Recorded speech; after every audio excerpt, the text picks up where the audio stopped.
ಎಲ್ಲ ಪತ್ರಕರ್ತ ಬಂಧುಗಳಿಗೆ ಬೆಳಗಿನ ಶುಭೋದಯಗಳನ್ನ ಹೇಳ್ತಾ, ಬಹಳ ಪ್ರಮುಖವಾಗಿ ಈ ಒಂದು ಪತ್ರಿಕಾಗೋಷ್ಠಿ ನಡೆಸೋದಕ್ಕೆ ಕಾರಣ ಆಗಿದ್ದಂಥದ್ದು ಪ್ರೊಫೆಸರ್ ನಂಜುಂಡಸ್ವಾಮಿ ಅವರ ವಿಚಾರ. ಪ್ರೊಫೆಸರ್ ನಂಜುಂಡಸ್ವಾಮಿ ಅವರ ಒಂದು ಡೈರೆಕ್ಟ್ ಆಕ್ಷನ್ ಎನ್ನುವಂತಹ ಅವರ ಜೀವನಾಧಾರಿತ ಕೆಲವು ಘಟನೆಗಳನ್ನು ಕುರಿತಂತೆ ಮಾಡಿರುವಂತಹ ನಾಟಕನ ನಟರಾಜ್ ಹುಡಿಯಾರ್ ಅವರು ಬರೆದಿದ್ದಾರೆ. ಆ ನಟರಾಜ್ ಹುಡಿಯಾರ್ ಅವರ ರಚನೆಯಲ್ಲಿರುವಂತಹದನ್ನ ನಗ್ನ ಥಿಯೇಟರ್ ಅಂತನ್ನುವಂತಹ ಒಂದು ತಂಡದಿಂದ ಈ ಒಂದು ನಾಟಕನ ಆಯೋಜನೆ ಮಾಡಿದ್ದಾರೆ.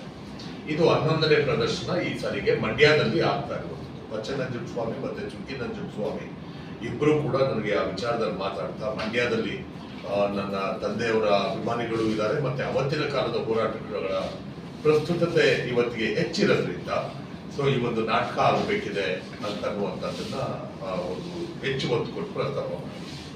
ಸೊ ಇದು ನಮ್ಮ ಪುಣ್ಯ ಅಂತ ಅನ್ಕೊಂಡೇನೆ. ಯಾಕೆಂದ್ರೆ ಪ್ರೊಫೆಸರ್ ನಂಜುಂಡಸ್ವಾಮಿ ಅವರನ್ನ ನಾವು ನೋಡಿದಾಗ ನಾವು ಹೈಸ್ಕೂಲಲ್ಲಿ ಇದ್ದವರು, ಮಿಡ್ಲ್ ಸ್ಕೂಲಲ್ಲಿ ಇದ್ದವ್ರು ಕಾಣಿಸ್ತೀವಿ. ಅವತ್ತಿಗೆ HS ರುದ್ರಪ್ಪನವರು, ಪ್ರೊಫೆಸರ್ ನಂಜುಂಡಸ್ವಾಮಿ ಅವರು, ND ಸುಂದರೇಶ್ ಅವರು, ನಮ್ಮ ಕರೆಮಣ್ಣಳ್ಳಿ ಡಾಕ್ಟರ್ ಒಬ್ಬರಿದ್ರು ಡಾಕ್ಟರ್ ಹನುಮಂತೇಗೌಡ, ದತ್ತ ಅಲ್ವಾ, ಮಂಜುನಾಥ್ ದತ್ತ, ನಮ್ಮ RP ವೆಂಕಟೇಶ್ ಮೂರ್ತಿ, ಆಮೇಲೆ ನಮ್ಮ ಪುಟ್ಟಣ್ಣಯ್ಯನವರು, ಇವರೆಲ್ಲರೂ 2ನೇ ಹಂತದಲ್ಲಿ ಬಂದಂಥವ್ರು. H ಶ್ರೀನಿವಾಸು, ಇಲ್ಲಿ ಮಂಡ್ಯದಲ್ಲಿ ವಡಗರಳ್ಳಿಯವರು H ಶ್ರೀನಿವಾಸ್ ಅವರು ಒಬ್ಬರಿದ್ರು. ಸೊ ಇವರೆಲ್ಲ ಒಟ್ಟು ಸೇರಿಸಿ ಏಕಕಾಲಕ್ಕೆ ರೈತ ಚಳವಳಿ ಮತ್ತೆ ದಲಿತ ಚಳವಳಿ ಅತ್ಯಂತ ಉಚ್ಛ್ರಾಯ ಸ್ಥಿತಿನಲ್ಲಿ ಇದ್ದಂತ ಕಾಲಘಟ್ಟ 80ರ ದಶಕ, 80-90ರ ದಶಕ.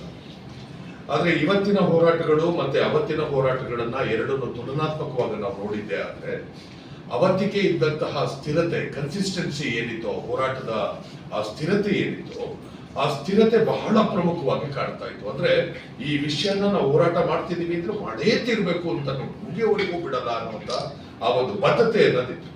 ಇವತ್ತಿನ ಹೋರಾಟಗಳು ಸಾರಿದು ಸೇರಿ ನಮ್ಮನ್ನು ಸೇರಿಸ್ಕೊಂಡಂತೆ, ನಾನು ಹೇಳ್ತಾನೆ, ನಾವು ದೂರ ಹೋಗಲ್ಲ, ನಮ್ಮನ್ನು ಸೇರಿಸ್ಕೊಂಡಂತೆ ಕೆಲವೊಂದು ವಿಚಾರಗಳಿಗೆ ಒಬ್ಬೊಬ್ರು ಹೋಗದೇ ಇರೋದು. ನಾವೀಗ ಕಾವೇರಿ ಹೋರಾಟನ ನೋಡ್ತೀವಲ್ಲ, 50 ಜನ ಸರ್ಕಲ್ ಸ್ಟ್ರೈಕ್ ಮಾಡೋದು.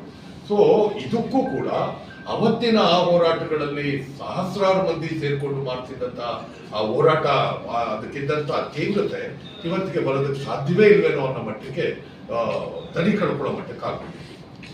ಈ ಸಂದರ್ಭದಲ್ಲಿ ಈ ಜನರೇಷನ್ಗೆ, ನಮ್ಮ ನಂತರದ ಜನರೇಷನ್ಗೆ ಇದರ ಪರಿಚಯ ಮಾಡಿಕೊಡುವಂತಹ ಒಂದು ನಾಟಕ ಈ ಡೈರೆಕ್ಟ್ ಆಕ್ಷನ್ ಆಗುತ್ತೆ. ಇದು ಪ್ರೊಫೆಸರ್ ನಂಜುಂಡಸ್ವಾಮಿ ಅವರ ಹೋರಾಟಗಳನ್ನ ಕುರಿತಂತೆ, ಕೆಲವೊಂದು ಘಟನೆಗಳನ್ನ, ಹೋರಾಟದ ಘಟನೆಗಳನ್ನ ಕುರಿತಂತೆ ಮಾಡಿರುವಂತಹ ನಾಟಕ. 1.5 ಗಂಟೆ ನಾಟಕ ಅಷ್ಟೇ, ಬರೀ 1.5 ಗಂಟೆ ನಾಟಕ. ಮಂಡ್ಯದ PS ಕಾಲೇಜಿನ ಆವರಣದಲ್ಲಿರುವಂತಹ ವಿವೇಕಾನಂದ ರಂಗಮಂದಿರದಲ್ಲಿ ಈ ನಾಟಕನ ಸಂಜೆ 6 ಗಂಟೆಗೆ ಆಯೋಜನೆ ಮಾಡಲಾಗಿದೆ. ಯಾವುದೇ ಗೆಸ್ಟ್ಗಳು ಮತ್ತೊಂದು ಆ ತರದ ಆಡಂಬರದ ರೀತಿ ನೀತಿಗಳಿಲ್ಲ. ಯಾರು ಬೇಕಾದ್ರೂ ಬರ್ಬೋದು, ಬಂದು ಅದ್ರಲ್ಲಿ ಜಾಯಿನ್ ಆಗಿ ನೋಡ್ಬೋದು. ಆದ್ರೆ ಇದರನ್ನ ಕಡ್ಡಾಯವಾಗಿ ನೋಡ್ಬೇಕು ಅನ್ನುವಂತ ಮನಸ್ಥಿತಿಗೆ ಹೋಗ್ಬೇಕಾಗಿರುವಂತದ್ದು ನಮ್ಮ ಜವಾಬ್ದಾರಿನೂ ಆಗಿದೆ. ಮತ್ತೆ ನಿಮ್ಮೆಲ್ಲ ಪತ್ರಕರ್ತರ ಮಿತ್ರರಿಗೂ ಕೂಡ ನಾನು ಅದಕ್ಕೆ ಮುಕ್ತ ರೀತಿಯಲ್ಲಿ ಆಹ್ವಾನ ಕೊಡ್ತಾ ಇದ್ದೀನಿ. ಅದು ಪ್ರತಿಯೊಬ್ಬರಿಗೂ 100 ರೂಪಾಯಿ ಟಿಕೆಟ್ ಮಾಡಬೇಕು ಅಂತ ಹೇಳಿದ್ರು. ಇಲ್ಲ, ನಾವು ಯಾವ ಟಿಕೆಟ್ ಮಾಡೋದಿಲ್ಲ. ತಂಡದವ್ರಿಗೆ ಏನು ಹಣ ಕೊಡ್ಬೇಕೋ, ಆಸಕ್ತರು, ಇಷ್ಟ ಇರುವಂತವ್ರು ದೇಣಿಗೆ ಕೊಡ್ಬೋದೇ ಹೊರತು ಯಾವುದೇ ಕಾರಣಕ್ಕೂ ಅದನ್ನು ನಾವು ಕಡ್ಡಾಯ ಮಾಡೋದಿಲ್ಲ. ನಾವೇ ಒಂದಷ್ಟು ಜನ ಸೇರ್ಕೊಂಡು ಕೊಡೋದಾಗ್ಬೋದು ಅಥವಾ ಕಾಂಟ್ರಿಬ್ಯೂಷನ್ ಕೊಡ್ಬೋದು. ಸೊ ಅದನ್ನ ಕೊಟ್ಬಿಟ್ಟು ಮಾಡ್ಬೋದು. ಯಾಕೆ ಆ ತಂಡಕ್ಕೆ ಕೊಡ್ಬೇಕಲ್ಲ, ಆ ಟೀಮ್ಗೆ ಮಾಡೋದಕ್ಕೆ. ಸೊ ಆ ಥರದ್ದೆಲ್ಲ ಹೇಳಿ.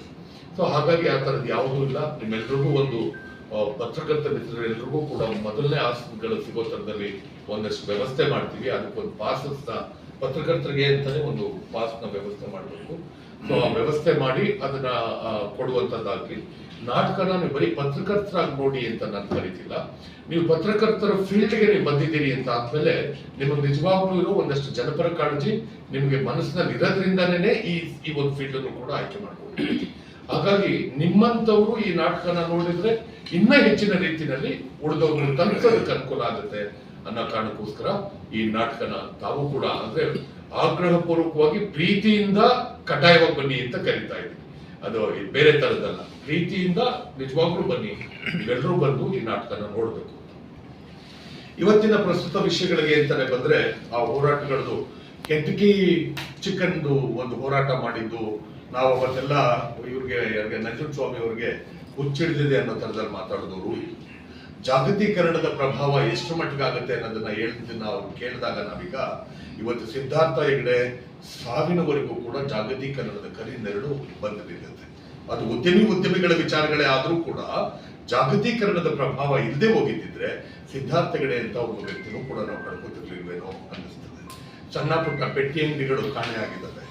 ಎಲ್ಲವುದಕ್ಕೂ ಮಾಲ್ ಸಂಸ್ಕೃತಿ ಬಂದಾದ್ಮೇಲಂತೂ ಇನ್ನ ಡೈರೆಕ್ಟ್ ಆಗಿ ಮಾಲ್ ಓನರು ರೈತಂತಕ್ಕೆ ಬಂದು ಅವನು ರೈತ ಆ ಜಮೀನ ಮಾರಿ ಈ ಅವಂತವ್ ಇವ್ ಕುಡಿಯೋ ಕೆಲಸ ಮಾಡ್ತಾನೆ, ಇವಂದೇ ಜಮೀನಲ್ಲಿ ಇವನೇ ಕುಡಿಯೋ ಕೆಲಸ ಮಾಡ್ತಾನೆ.